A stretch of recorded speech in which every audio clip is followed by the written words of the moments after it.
Hello everybody. Maybe you are a person who's been connected to Doulos, but you're feeling kind of curious about who is serving down here these days. Or maybe you're thinking about serving at Doulos, but would love to know a little bit more about what it's like to actually transition and serve down here.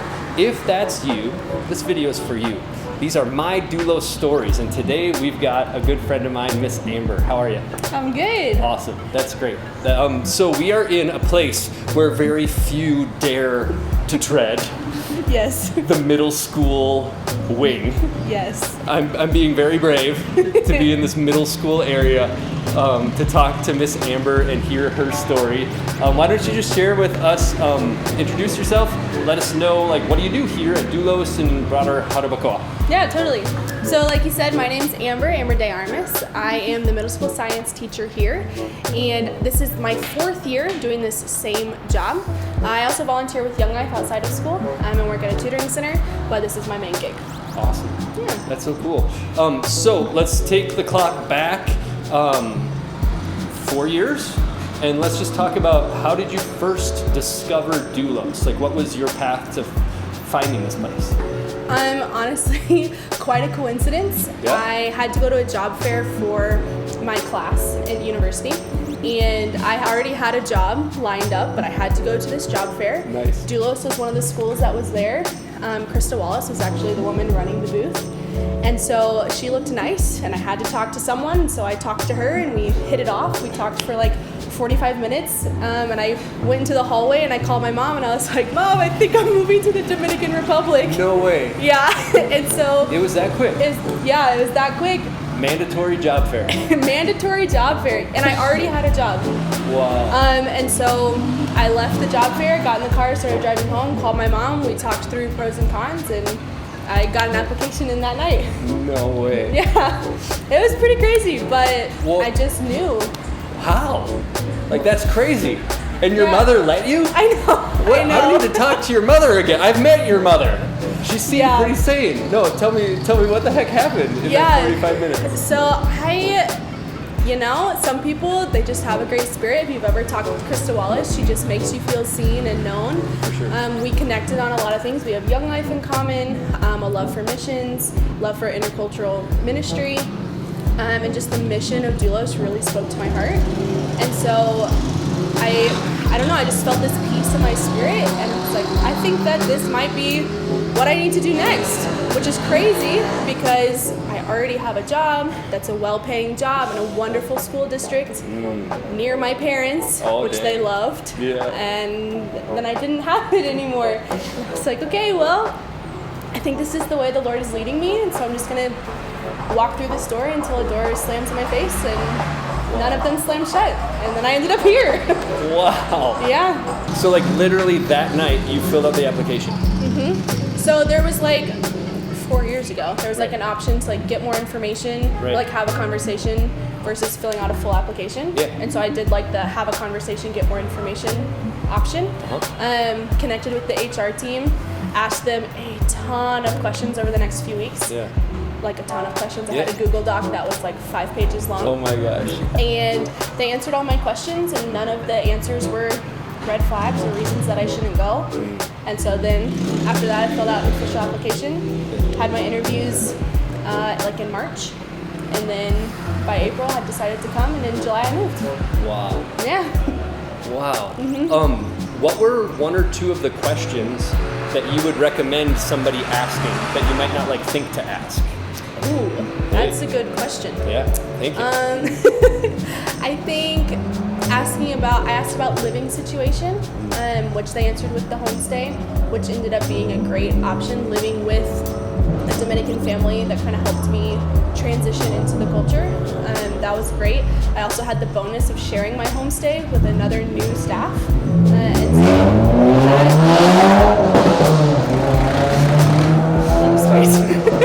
Around here, we just naturally pause for the motorcycles, so that might seem weird to somebody who's not from here. but it's just something we do. We just pause, Yeah. yes. And in this particular wing, it's just we're right next to the street. Like one of those seizure goats who And just then kind you of just kinda pause freeze, for a second. And then you keep going, yes. Just a natural reaction.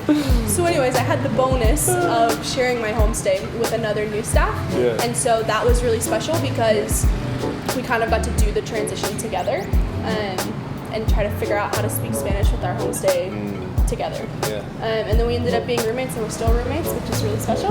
Wow. Yeah, that asking about living was really important, and then fundraising, Yeah. which can be really intimidating, but it's not as hard as it sounds like it should be. Yeah. And so, You're not the first person who said that. right. Like everybody says that. Right, because Yeah. it's intimidating. You're like, oh my gosh, how am I ever going to be able to ask people for money Right. and enough money to live on? Right. That's such a big ask. I felt like a vacuum salesman or something, like trying to be like, Here's would you my please life." buy this vacuum that's gonna break? Yeah, here's my life. Please support it. I'm 23 and I'm going to move to a foreign country. Please give me money. Exactly. It's but- even more fun in your 30s. I can't imagine. I can't imagine. I don't know how you people with families had those conversations, but the Lord always provides, and that was really a confirmation that I was supposed to be here. And I was like, okay, Lord, I'm walking this way. Like, I need this much money. Right? Here are the people that I'm asking. If this is where you want me to go, please provide the money. Yeah. And the money came in, and What did asking look like for you? Was it like a goodness. mailing or a coffee or an email or Kind a of a dessert night at your mixture. church? Or kind of a mixture. I sent a lot of emails to people. I've been on lots of short-term mission trips, and so I have kind of a pool of people that I've asked for money before Yeah. for a similar thing. And when I was first moving, I was just going for a year. Yeah. So it was kind of like short-term mindset. Obviously, I stayed longer than a year. Yeah.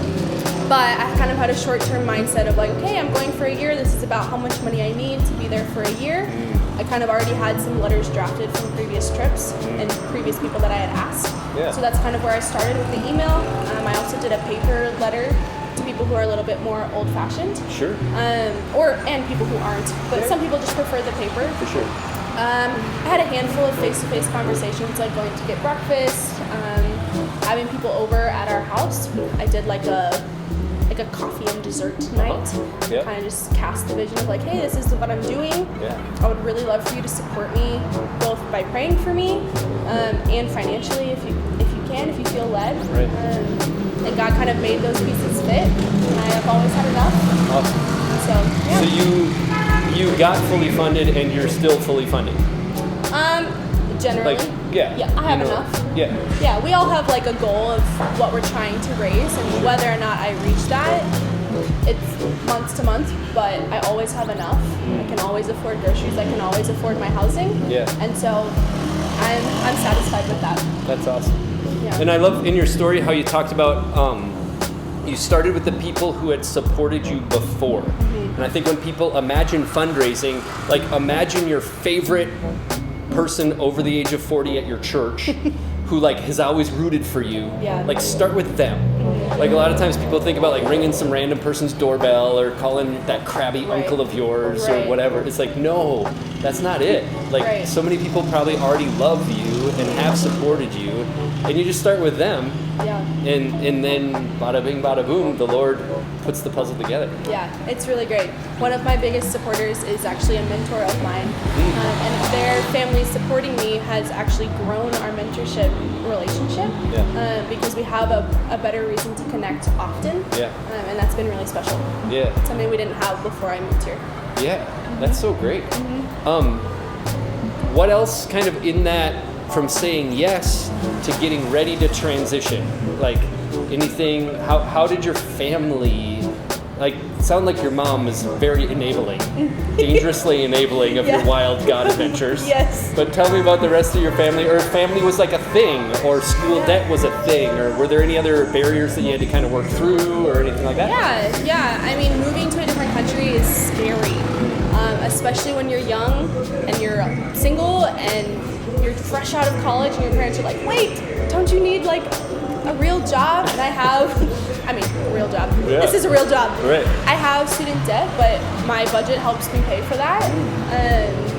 And my supporters are comfortable with that. They knew about it. Like, I have to pay this much in student loans every month. And they're like, great, that's part of your budget. That's part of life. Yeah. My family's really supportive. Like I said, I've done a lot of short-term mission trips. And my parents are both very grateful that I chose, or that God chose a country that's close to the United States and not a country that's on the other side of the world. Yeah. They would have been supportive either way, I think, but that was actually calming for them that it was only in the Caribbean and not all the way. How long does it take you to get from this classroom to your mama's couch? Let's see, maybe 12 hours? 12 hours, so less than a day. Yeah. Like a day's travel or less. A day's travel or less. Depends on the layover in Miami, but approximately a day. But you can get to that couch if she needs you or if you need her. Yes, I can. Easily. Yes, and same coming this direction. Yeah. Yeah. That's very true too. So the school debt fit inside of your budget, no problem. No problem. And nobody was like, hang on, are you hustling me? Right. Like you were able to, your parents were encouraging, and you packed up and you landed here in Jarabacoa. So tell me about this wonderful, extremely tranquil place called Jarabacoa. I love it here. Yeah. I love Jarabacoa specifically because of the weather. Compared to the rest of the country, we have like a nice, fresh climate. Something cool. Like it's still chilly in the morning, but it gets warm during the day. I love that about this city and specifically. Me too. This country, I love how kind people are, even the strangers. People, if you break down on the side of the road, strangers will just stop and help you. Absolutely. Which I think is amazing because that's only like sort of true in the States. It kind of depends on where you are. But you might not want a stranger to stop and help you. In the States, that might freak you out, but here it's just so normal. And anyone that's going by, it doesn't matter where they're headed, they'll stop and they'll help you. Very genuine. Very genuine, yeah. They just want to help you get there. And so that's really special to me as well. Probably my two favorite things about here specifically. Yeah. Awesome. How would you just describe the town? Like you mentioned, helpful, things like that. Are you a person who likes to go out into the nature around, or do you like to kind of keep it more in your apartment? It depends. I do love nature, but I don't like doing it by myself. I just don't feel safe doing it by myself, no matter where I am. And so I love going out into nature. I'm not a big hiker. I like to do it like slow at my own leisurely pace. So like going for like a tough hike in the morning, not my thing. But going to the river and setting up my hammock, I could do that. But I also love to hang out at my house with my roommates. I have a really great setup. And so it's really nice living with people that you love. It makes home a safe place, and As a young woman, have you ever felt unsafe? Have you ever felt like, oh crap, like I got to get out of here? Or, oh, like in this town, do you feel safe as a woman? In Jarabacoa, definitely. Definitely. I think that, you have to be smart. You have to be smart as a young woman, no matter where you live. It's just kind of the reality of being a young woman, unfortunately. And here in Jarabacoa, I feel safe. I know a lot of people, and people know me because of the way that I look. I stand out a little bit more, so people recognize me more easily. And I don't usually go places by myself. Every once in a while, I'm like going to the grocery store by myself or wherever, but I have never felt like, oh my gosh, someone's following me, or like I'm gonna be hurt or unsafe. So your bags are packed. You land here. Tell me about like the first 3 months, 6 months, that transition and all of that. Yeah, that was tough. This was like outside of moving to university, this was like my big first move out of my parents' house. And so all of the stuff that comes with that, like learning how to provide meals for yourself and think ahead to have groceries to provide meals for yourself. And doing I already did my own laundry in university, but like remembering to keep up with your laundry, and your laundry can look different. And just becoming an adult, that was a lot of my personal transition, on top of learning the culture. It is different here, and that's normal. It should be different. It's a different country. And so it's just like learning some of the norms, what's an appropriate way to dress, and taking people over task. That has been something that I'm still working on, and prioritizing, hey, how are you? I'm so glad to see you, before being like, hey, we have a meeting, like, let's get to it. And so that's been a transition for me still, even years later, but definitely a mind shift change for the best. I love that people here prioritize people, and growing up in like this culture where I need to achieve and I need to be the best, I need to be first, and I need to get this stuff done. It's been really nice to kind of pull back and retrain myself to take things at a slower pace and prioritize people's beings, you know, over what I'm trying to get from them or what I'm trying to give to them. Right. Transition-wise, I loved having the homestay. That kind of took away some of the, like, she fed us dinner every night, which was great. We ate lunch and breakfast here at school. And so that part was like a kind of like a stair step into independence.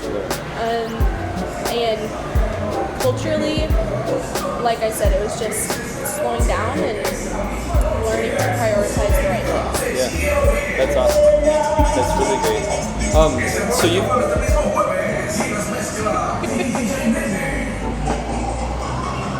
Trying to get it. I could hear it coming. I was trying to finish the sentence before I came. And it sounded really good. Okay. Got it out before the car came.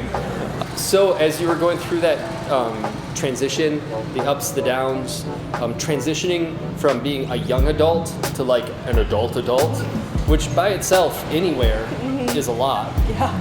What sort of different people were here in the community, or even in your U.S. community, kind of supporting you and helping you along that way? I think honestly one of the best support systems that I have were like the other young adults that were also transitioning, and we were kind of figuring it out together of like, okay, it's okay to ask this family, hey, can I please come over for dinner one time this week so I don't have to cook for myself, or like buddying up and like, okay, on Wednesdays I'm gonna make dinner for all of us, and on Tuesdays you're gonna make dinner, and kind of helping, supporting each other in that way.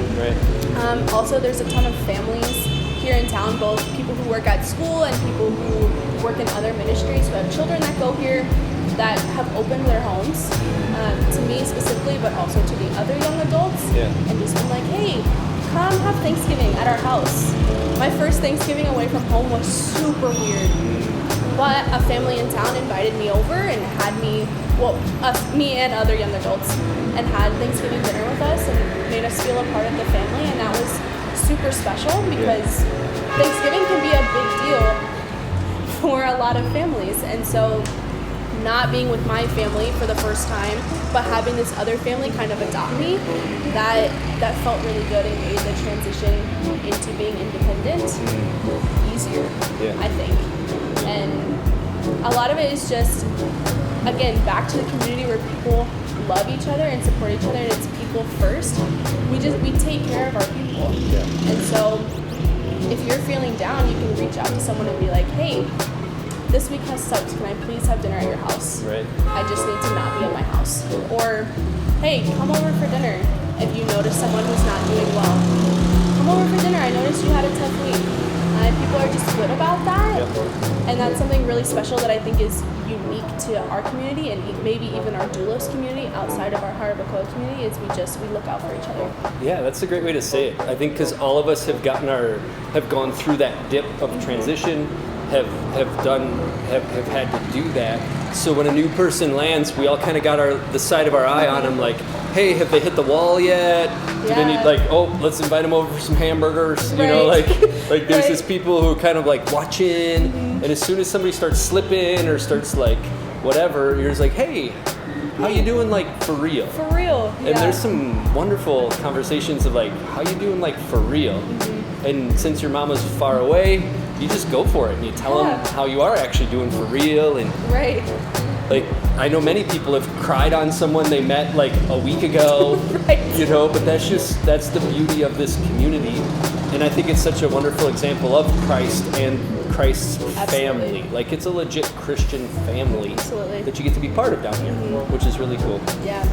What is something, when you took the entire 45 minutes to make your decision to come down here, in that 45 minutes, what's something that you didn't expect? Something that, let's start with this, something that's harder than you could have imagined it being, and then we'll do something that's been more awesome than you'd ever imagined it being. Okay. Something that's been harder than I ever imagined is learning Spanish. It's no joke. It's no joke.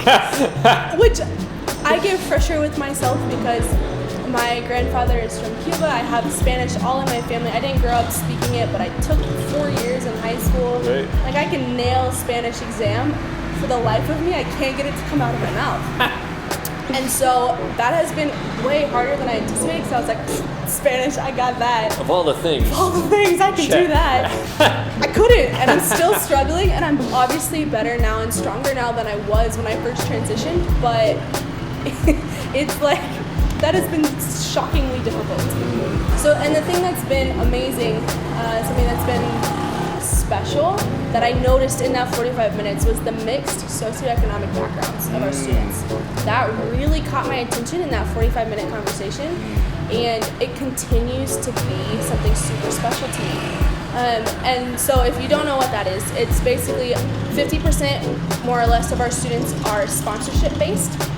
And that means that they have sponsors from the States that pay for their schooling, people who can't normally afford to go to Doulos, and they get to come to Doulos. And then the other 50% are tuition-paying students who pay to come to Doulos. And we mix them, and we don't talk about who is who, and we don't label them. We all wear uniforms, so we look the same. Right. There are many of my students that I'm not sure still. I've had them for 3 years, and I still don't know which ones are tuition-paying and which ones are scholarship. I love that. And that I love that about this, because I mean, leaders come from everywhere, and so it's really special to have that mix in my classroom and see those friendships being formed and not knowing where everyone comes from. Yeah. That's still so special to me. And it's such a central part of the Doulos special sauce, right? Like, that is what makes us uniquely different than other Christian schools around, right? Totally.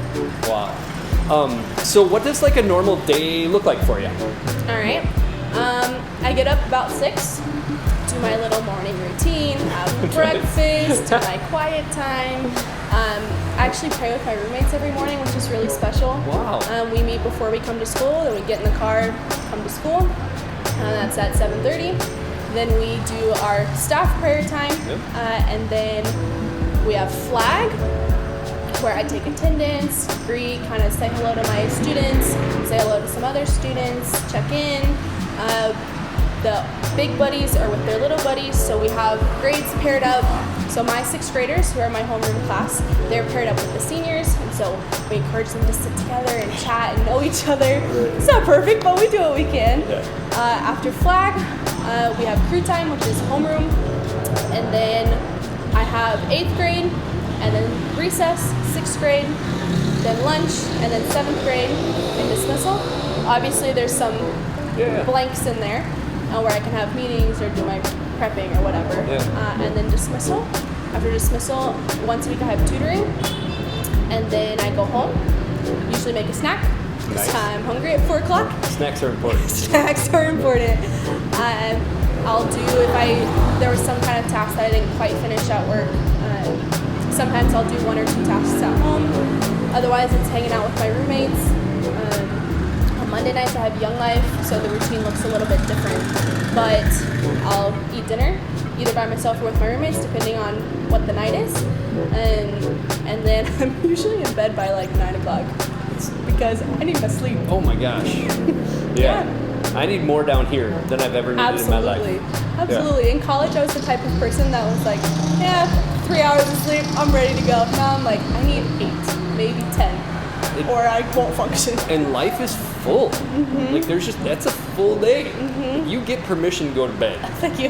8:30. Yeah. You get granny hours. Go Appreciate it. Own it. Yep. Yeah. I have to, because it's just the way that it is. Tell me a little bit about life outside of Doulos. You mentioned Young Life. Are you part of a small group or a prayer group or a church or What's your network? What do your people look like outside? So Monday nights I have Young Life, and so that's ministry with our high school students.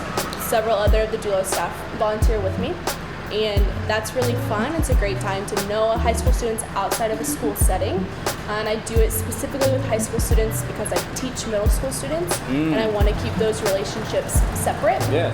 And so when they finish middle school, then it kind of changes our relationship. It goes from this teacher-student to more of like a mentor-mentee or like big sister, little brother, little sister situation. And that's really special, and I protect that very strongly. And so that happens on Monday nights. We'll often like get together for ice cream or hang out on the weekends, do whatever. On Thursday nights I have Bible study with mostly other Doulos staff, but a few other people from other ministries. We just get together every week, we eat together, and then do whatever Bible study it is that we're doing at that time. And that's really special too. I've been in the same Bible study since I got here, which is crazy. That's awesome. There's been like in and out as people have transitioned, but it's been really cool to have like a core 5 of us that have, since I've been here, have all been the same. And that's been really cool because our relationships are a lot deeper. And then church on Sunday. And then that's about it. Lots of time with my roommates, lots of chilling on the couch, just kind of doing nothing, being together but not socializing. Absolutely. There's a difference. Absolutely. So what is a moment that kind of stands out to you where it's like, oh wow, like a moment where it was like, wow God, this has all been worth it. Like, oh my gosh, this is like what it's about. This is like, this is the stuff. Yeah, I actually have a great story for that. Perfect. I wrote about this in one of my updates, and it is still my favorite story. So in 8th grade, we studied coral reefs in science class because we're studying ecosystems and diversity and all those things. And I have the opportunity to take the 8th graders to the beach to go see a coral reef in real life. And it was kind of wavy, and a lot of them were pretty scared because they'd never been in like this deep water. We're all wearing life jackets. We're super safe. They all know how to swim, or so they tell me. And so they just were a little bit afraid to get in the boat or get in the water off of the boat. And so I have this one student who is my special friend. He just like knows where all my buttons are and loves to push them. And since they're in 8th grade and I teach 6th to 8th grade, I've had him for 3 years at this point. And I'm like, this child, he is driving me nuts. And he is sitting on the edge of the boat ready to jump in, and he can't do it. He's too scared. And I'm like, come on, buddy, like you can do this. Like I'm right here, you can do this. And so he reached for my hand and he grabbed my hand, and I'm telling you, he had death grip on my hand, but he got in and he didn't let go. And we just swam along together. We're swimming. Both our faces are in the water. I'm laughing, and then he just like slowly relaxes and swims away, and like feels safe to go off by himself. And that was such a special moment for me, because him and I, before this, our relationship was pretty touchy because he knows my buttons and he pushes them, and that frustrates me. And so our relationship was strained. And after that moment, like I feel like he finally got to the point where he trusted me, and I knew that he trusted me with his life. He's wearing a life jacket, so he's not really in danger, but he felt like he needed me in that moment, and I got to be there for him. And that has changed the way our relationship looks. 180 degrees. It has been so special to me because it is so different now than it was, and I know that moment, whether he remembers it or not, that reminded me that the 3 years of struggle with this student, it was worth it, because in that moment he trusted me and was able to swim on his own, and that was really special. That's awesome. Yeah. That's awesome. Tell me a little bit about being a teacher at Doulos, kind of practicing your craft, your profession here, like the team that you're a part of, how it all kind of functions, your experience of teaching at Doulos. Okay, being a teacher anywhere is hard. Teaching is a difficult career. And I was actually trained not in this content area. I was trained in physical education, which is different than what I'm teaching, but I actually really do love teaching science. I think it gives me a really cool opportunity to show God in my classroom. I think I have the easiest open door as opposed to the other subject areas, because we study nature and then we're like, God made this, how cool is that? And so that's been really cool. As far as being a teacher, I love teaching 6th to 8th grade. On the prep side, it's a little bit challenging because I'm teaching 3 different courses at the same time, as opposed to teaching like 3 sections of 6th grade or 3 sections of 7th grade. But it's really cool because I get those students year after year after year, and so by the time they're in 8th grade, our relationships are, we can have fun together. They know my style, I know theirs. I know exactly which students are going to need a little more support and all of those types of things. And so that's really cool for me, that not a lot of other, like elementary doesn't get that opportunity because they send their kids off to the next grade. Right. But in middle and high school, since we all teach all the grades, we have that opportunity to really deepen our relationships and disciple our students in the direction that we want them to go. And that for me is really special, because my passion is more in discipling young people as opposed to being a teacher. I love being a teacher. I love it. It's just it's kind of like my gateway into their lives, and by the time they get to 8th grade, now I have the right to like show them Jesus and share Jesus with them, and they are willing to listen because I've put in the work of these years. Awesome.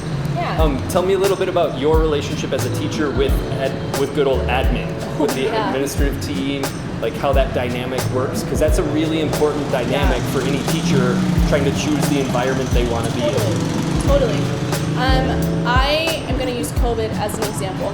When the world shut down for COVID, I had a lot of teacher friends whose admin were not very supportive of them and were expecting them to run a hybrid classroom or run a virtual classroom and a in-person classroom at the same time.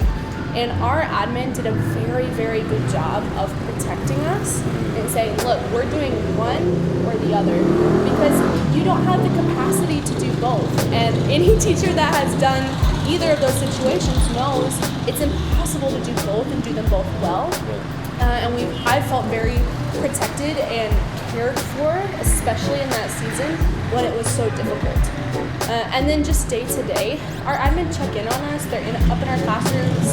Sometimes that can be like a little bit nerve-wracking, but it's never like oh, you're not doing this, whatever you're supposed to be doing. But it's like, hey, I noticed you're a little off today. How are you doing? Or hey, this was really cool in your lesson.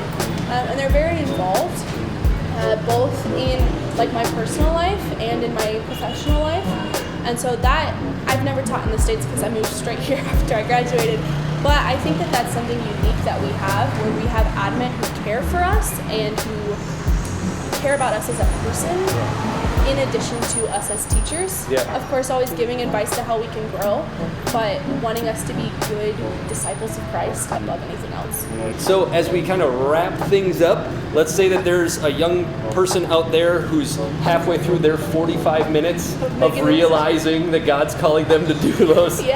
What sort of advice, what sort of words would you say to them? There they are. Go for it. I would say you're halfway to making a decision.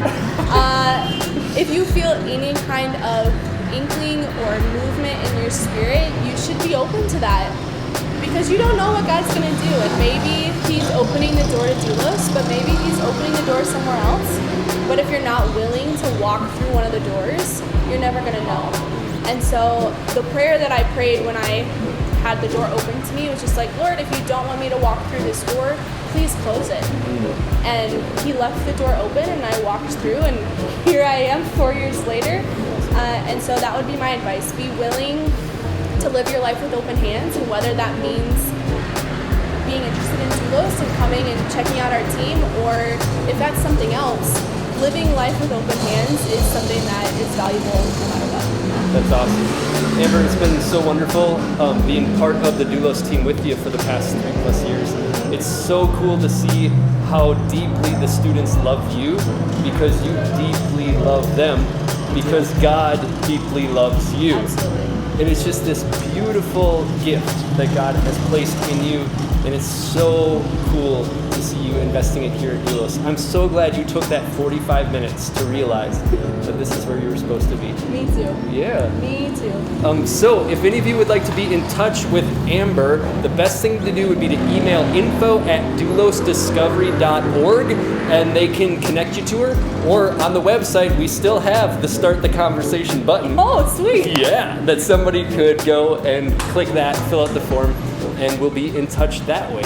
It is such a gift to hear all the different stories that God weaves together here at Doulos. And if God's calling you to take your next step, we look forward to meeting you. God bless you. We'll talk to you later.